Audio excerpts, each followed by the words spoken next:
ยุคที่การตลาดออนไลน์เข้ามามีบทบาทสำคัญธุรกิจหลากหลายประเภทต้องการวิธีสื่อสารกับผู้บริโภคอย่างมีประสิทธิภาพ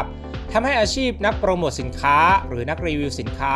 กลายมาเป็นอาชีพยอดนิยมที่ไม่เพียงสร้างรายได้มหาศาลแต่ยังมีบทบาทสำคัญในการสร้างภาพลักษณ์และความน่าเชื่อถือให้กับแบรนด์วันนี้ทีมงานคลิกคิดติดไอเดียขอนำอาชีพ2อาชีพนี้มาฝากคุณผู้ชมกัน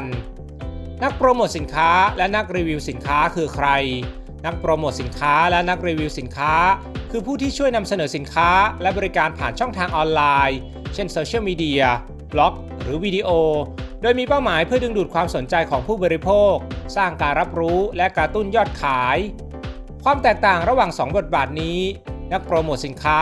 เน้นการสร้างแคมเปญการตลาดเพื่อโปรโมทสินค้าอาจเป็นการโฆษณาโดยตรงเช่นการถ่ายภาพผู้สินค้าหรือการสร้างเนื้อหาที่แนะนำคุณสมบัติเด่นนักรีวิวสินค้า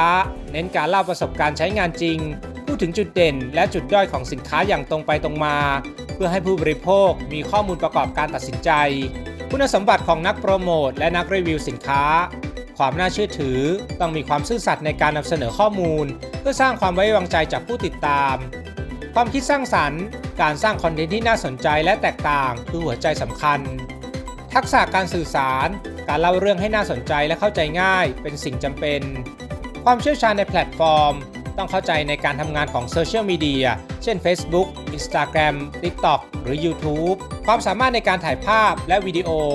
การนำเสนอภาพที่สวยงามช่วยเพิ่มความน่าสนใจช่องทางและประเภทงานรีวิวสินค้าเช่นเครื่องสำอางอาหารเสริมหรืออุปกรณ์อิเล็กทรอนิกส์โปรโมทแคมเปญสร้างเนื้อหาที่สื่อถึงภาพลักษณ์ของแบรนด์ไลฟ์ขายสินค้าช่วยสร้างยอดขายแบบเรียลไทม์การเขียนบล็อกสำหรับการรีวิวเชิงลึกรายได้ของนักโปรโมทและนักรีวิวสินค้ารายได้ขึ้นอยู่กับจำนวนผู้ติดตามและความน่าเชื่อถือ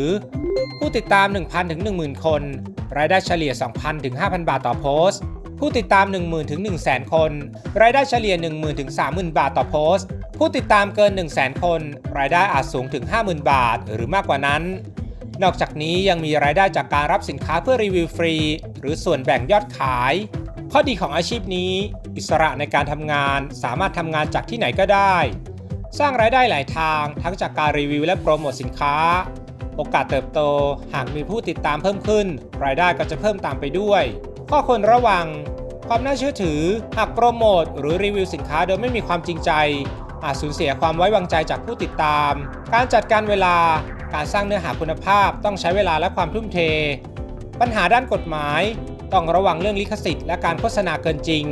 อาชีพนักโปรโมทและนักรีวิวสินค้าไม่ใช่แค่การแนะนำผลิตภัณฑ์แต่เป็นการเชื่อมโยงแบรนด์กับผู้บริโภคผ่านความน่าเชื่อถือและคอนเทนต์ที่สร้างสรรค์หากใครที่สนใจงานด้านนี้สิ่งสำคัญคือการพัฒนาตัวเองอยู่เสมอและสร้างความไว้วางใจในระยะยาวเพื่อก้าวสู่ความสำเร็จในโลกดิจิทัล